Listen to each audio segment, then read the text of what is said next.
Boa noite, amada igreja. Eu saúdo a todos na graça e na paz do nosso Senhor e Salvador Jesus Cristo. Motivo de alegria estarmos na casa do Senhor e gostaria de convidar os irmãos a abrir suas Bíblias em Efésios,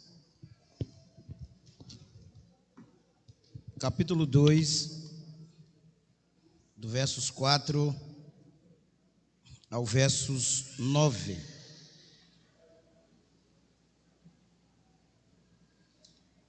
Diz assim a palavra do nosso Deus: mas Deus, sendo rico em misericórdia, por causa do grande amor com que nos amou, e estando nós mortos em nossos delitos, nos deu vida juntamente com Cristo.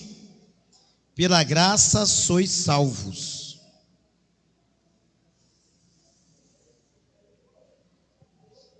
E juntamente com Ele nos ressuscitou e nos fez assentar nos lugares celestiais em Cristo Jesus, para mostrar nos séculos vindouros a suprema riqueza da sua graça, em bondade para conosco em Cristo Jesus.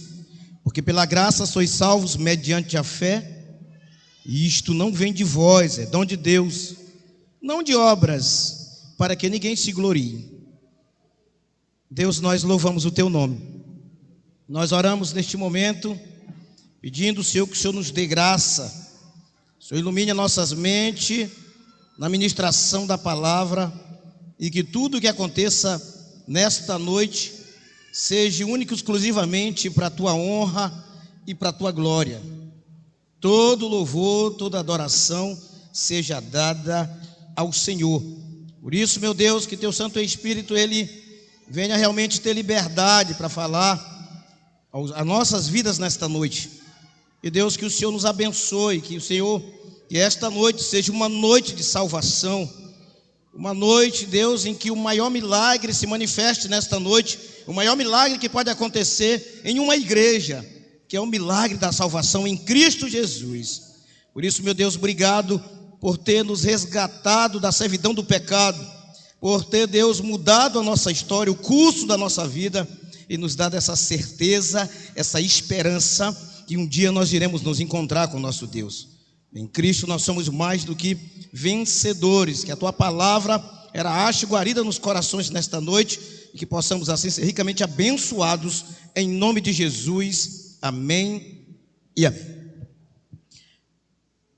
A igreja de Éfeso, o nosso querido apóstolo Paulo, ele passou aproximadamente em Éfeso entre 2 anos e 3 anos. Essa carta é uma carta que tem o conhecimento e o nome de carta da prisão, porque na realidade Éfeso era uma próspera cidade perto do porto marítimo, na Ásia Menor. Era uma colônia romana na costa ocidental e constituía-se rota obrigatória de caravanas para o Oriente.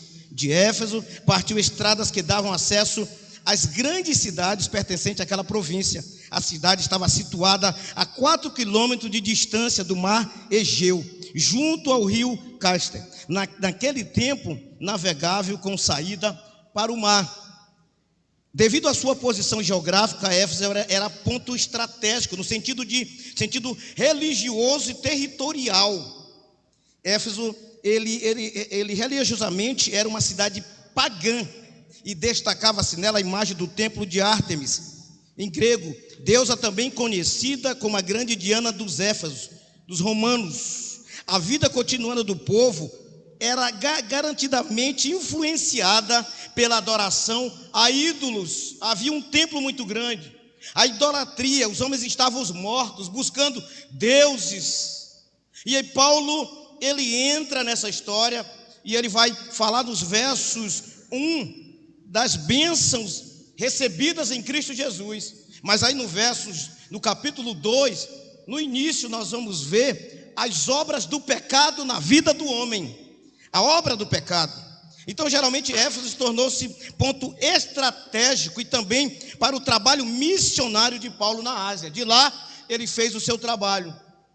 Hoje, restam apenas ruínas daquela que chegou a ser uma grande metrópole, a capital da província. Ruínas que ficam como mostuário, por exemplo, a da Via Arcadiana, toda pavimentada de mármore e com 500 metros de extensão, do Teatro Romano para 25 mil lugares, de um estádio para jogos e do Templo de Ártemis, entre outros. Essa deusa, ela era adorada nas matas, nas selvas. Os templos que era feito para ela eram templos rústicos. Chegou a ser deusa, os caçadores, eles faziam oferendas a esse deus, os gregos.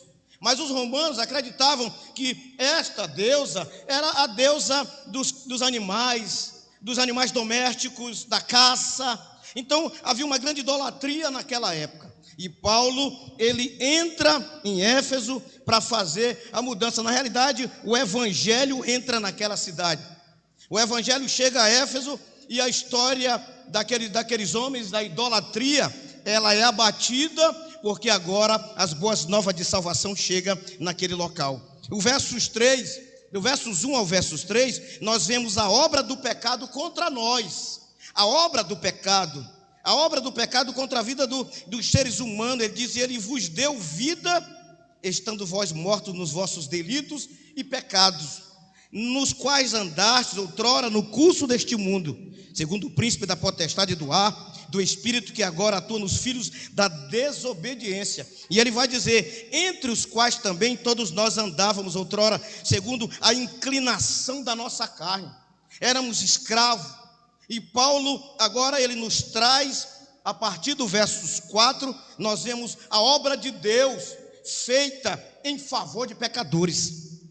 A obra do Deus Todo-Poderoso. Paulo encontrou uma cidade em que os homens estavam mortos, cegos espiritualmente. Mas agora o evangelho entra para fazer a diferença. Nos versículos anteriores, Paulo escreveu sobre a nossa velha natureza pecaminosa. Como era a nossa vida, o nosso estilo de vida. Aqui Paulo enfatiza que nós não precisamos mais viver sobre o poder do pecado. O pecado não tem mais autoridade sobre nossas vidas. Aquele que se entregou a vida para Jesus, ele não tem mais prazer em viver uma vida de pecado, em ter a prática, em achar legal, achar agradável essa vida. O castigo do pecado e o poder do pecado sobre nós foram milagrosamente destruídos por Cristo na cruz, através do seu sacrifício. Pela fé nós obtivemos acesso ao trono de Deus, pela fé, entregando a vida para Jesus. Foi isso que tivemos que fazer um dia.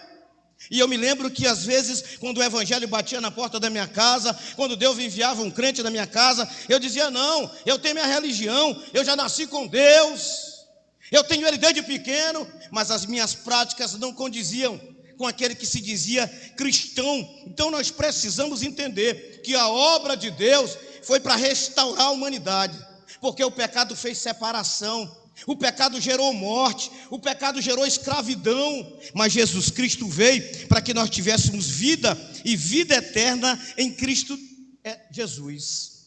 Deus não nos tira do mundo nem nos transforma em robôs. Ainda sentiremos vontade de pecar, e às vezes pecaremos de forma não intencional.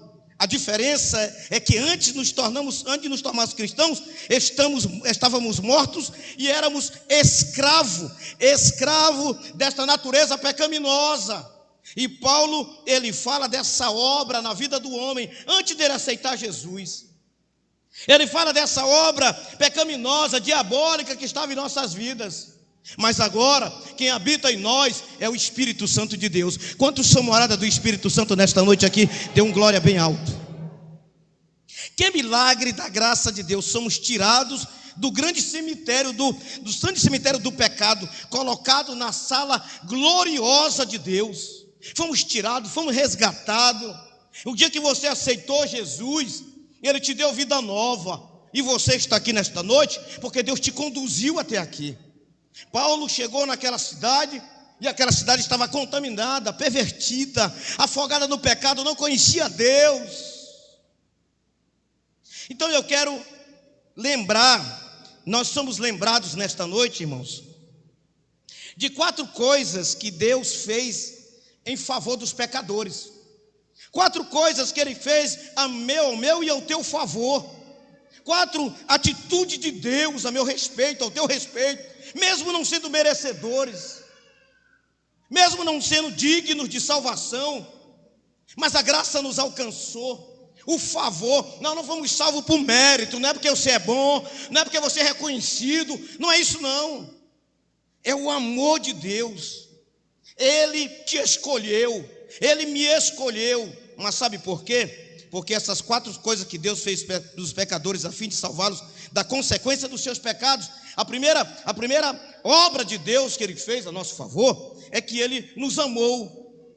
Nós somos amados por Deus. O verso 4 vai dizer: mas Deus, sendo rico em misericórdia, por causa do grande amor com que nos amou, Ele nos amou primeiro. Não me venha com essa história de que você largou a bebida, largou as drogas, porque você quis largar, porque você não queria mais pecar.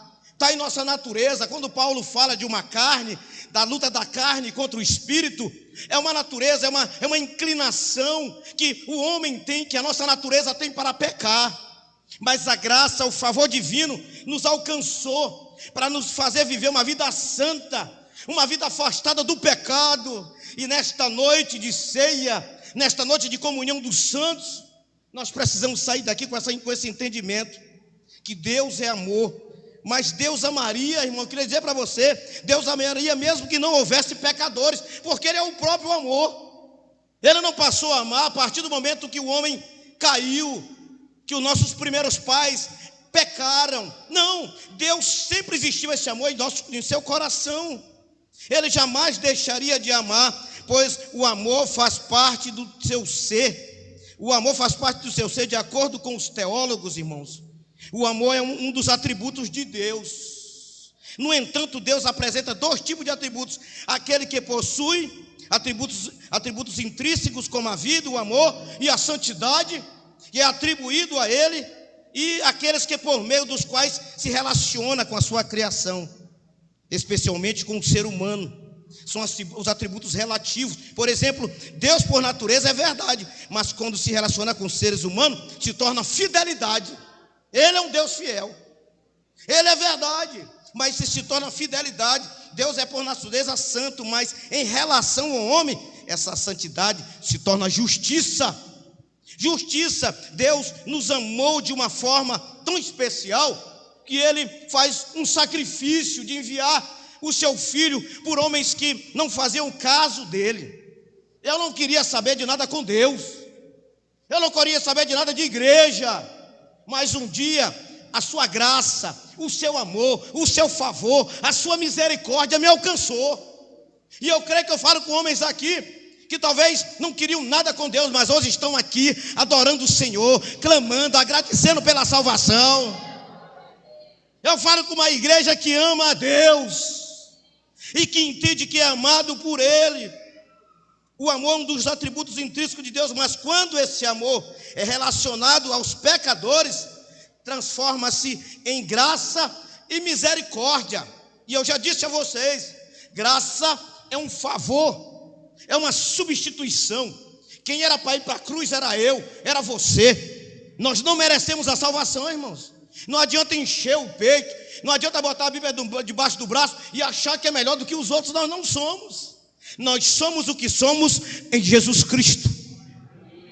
O homem, o lugar mais alto que o homem pode chegar é aos pés da cruz. O lugar mais alto, porque Ele nos redimiu, Ele nos trouxe, houve uma reconciliação, porque nós estávamos separados desse Deus, nós estávamos distante dEle. Então Deus é rico em misericórdia. Essas riquezas, irmãos, elas possibilitam a salvação do pecador. A graça é um favor imerecido. Algumas pessoas, irmãos, ficam estarrecidas quando descobrem que não somos salvos pelo amor de Deus, mas sim pela misericórdia e pela graça de Deus. Em sua miséria, Ele deixa de nos dar, em sua misericórdia, Ele deixa de nos dar aquilo que merecemos, porque nós merecemos é a morte. Nós somos infiéis, nós somos ingratos. Na sua misericórdia, Ele deixa de atribuir em nossa vida aquilo que nós merecemos, e nós, na sua graça, nós recebemos aquilo que não merecemos, que é o cuidado dele, que é a salvação, que é o amor, que é saber que tem um Deus que nos ajuda, que está disposto a nos perdoar. Na sua graça nós recebemos aquilo que não merecemos, e na sua misericórdia nós recebemos aquilo que não merecíamos receber. Ou seja, nós merecíamos era a morte, era o castigo eterno. Mas graças a Deus, que Deus, na sua infinita misericórdia, enviou seu Filho para morrer por nós. Tudo isso porque nos ama, tudo isso porque se importa com a sua criação. Em sua misericórdia Ele deixa nos dar aquilo que merecemos. A morte de Jesus Cristo na cruz foi no Calvário. Foi no Calvário que Deus demonstrou o seu ódio pelo pecado e o seu amor pelos pecadores. No Calvário Ele demonstrou o seu ódio pelo pecado e seu amor pelos pecadores. Romanos capítulo 5, versos 8 diz: mas Deus dá prova do seu amor para conosco, pelo fato de ter Cristo morrido por nós, sendo nós ainda pecadores, não merecedores. Foi a graça que te alcançou. Não é porque você é bom, não é porque nunca matou ninguém, não, é porque Deus nos amou, independentemente de quem éramos. Eu não sei qual era a tua situação, qual era o que tu enfrentava no passado, mas eu quero te dizer que você é amado por Deus.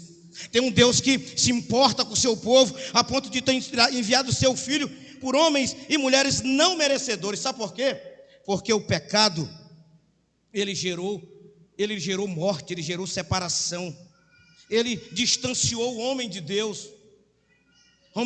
João 8,34 diz: todo aquele que comete pecado é escravo do pecado. A escravidão, aquilo que a gente domina, é teu senhor, é o cigarro, é a bebida.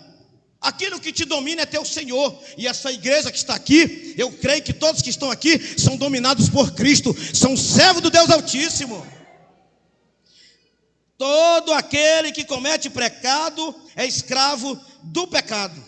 E Romanos 3,23 diz que todos pecaram e foram separados da glória de Deus. O pecado fez separação. Foi por isso que Jesus teve que vir e morrer na cruz do Calvário, no meu e o teu lugar. Porque nós não conseguiríamos chegar até o céu de glória se não fosse através dele.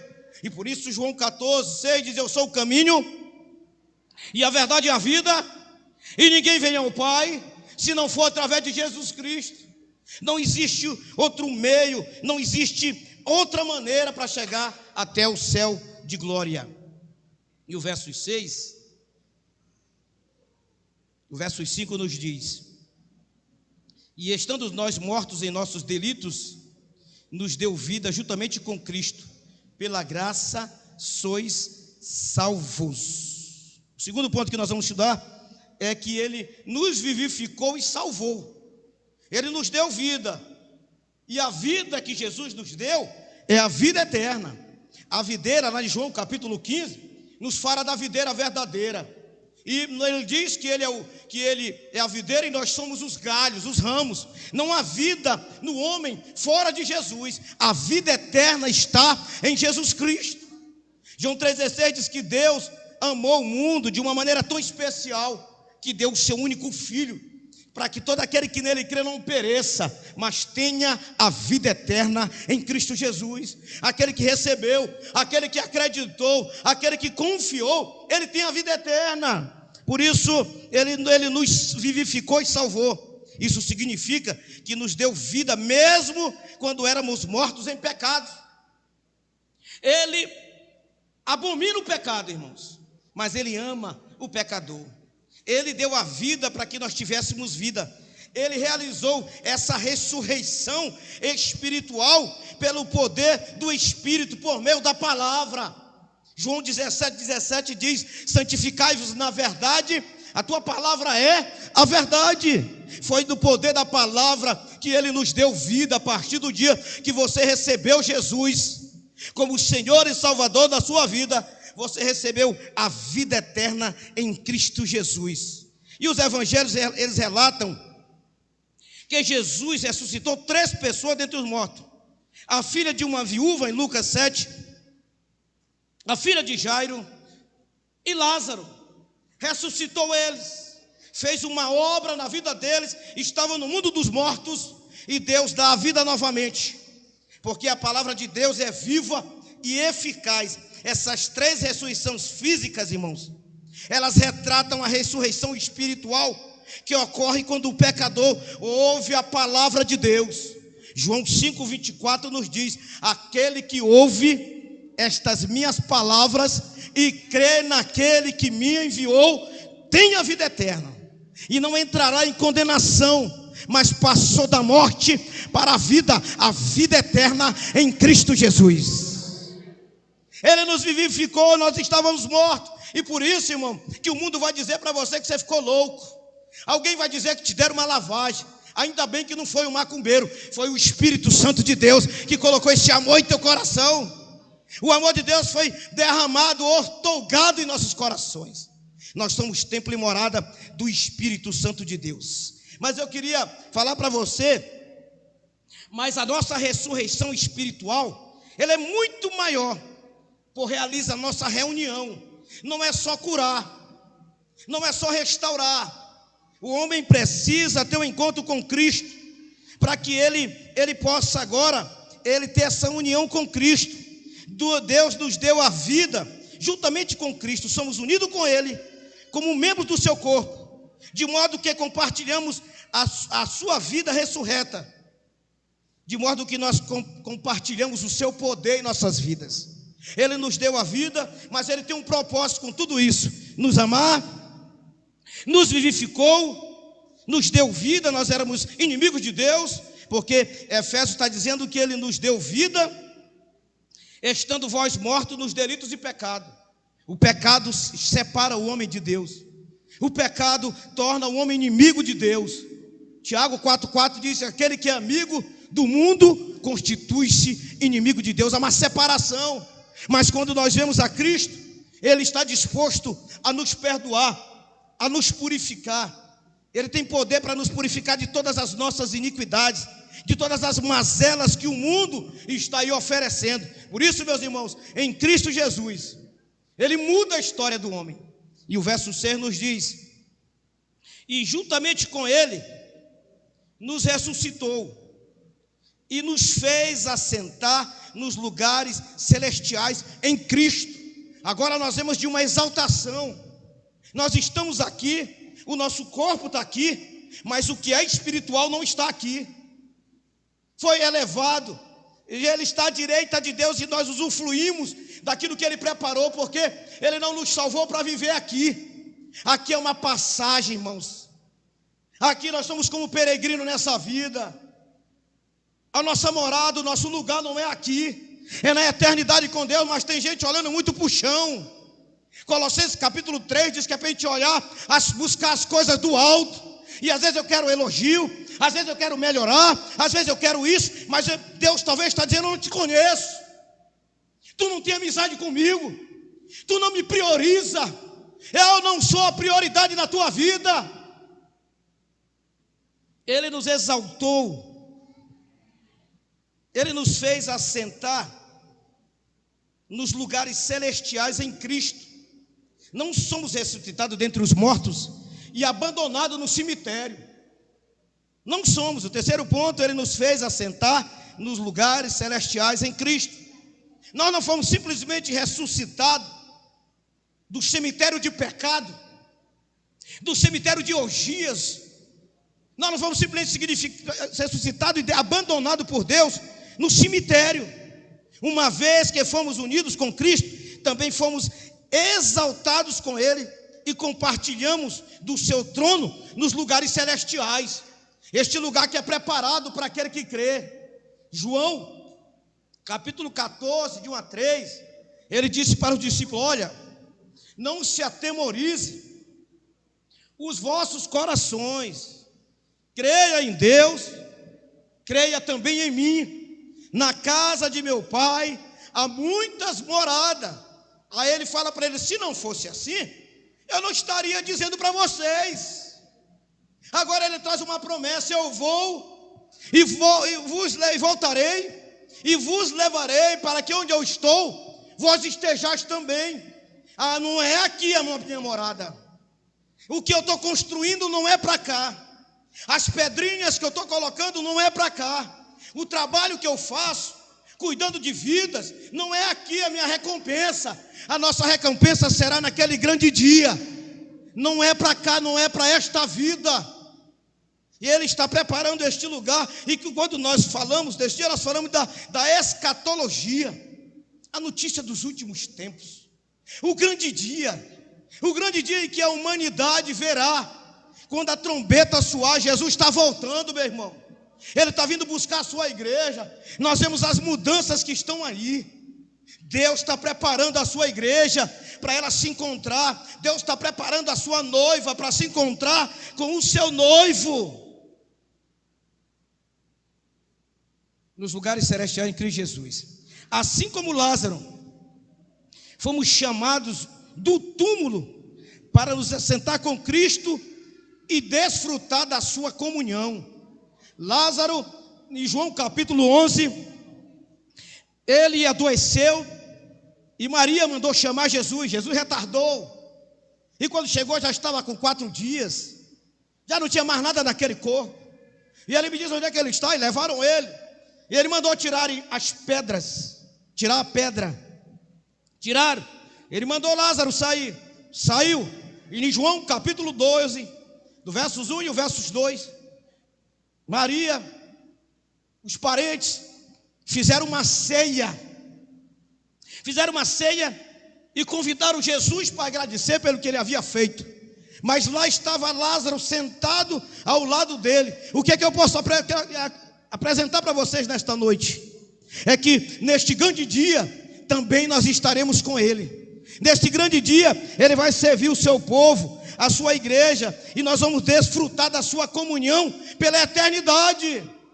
Ele nos exaltou nos lugares, nos levou aos lugares celestiais em Cristo Jesus. Não foi só nos salvar, não foi só nos dar a vida eterna, mas Ele preparou um lugar para nós. A morada está lá, e só vai morar aquele que crê em Jesus Cristo.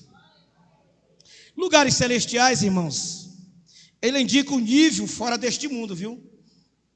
Lugares celestiais, ele indica um nível fora deste mundo, no qual somos colocados à condição de novas criaturas. 2 Coríntios 5,17 diz que tudo se fez novo, e nós somos nova criatura. Nós andamos em novidade de vida, e hoje a nossa expectativa, a nossa esperança está em Jesus Cristo. A nossa esperança está em um dia nos encontrar com Ele, porque foi para isso que Ele te salvou. Esse processo todo que está acontecendo é para que um dia nós venhamos nos encontrar com Ele.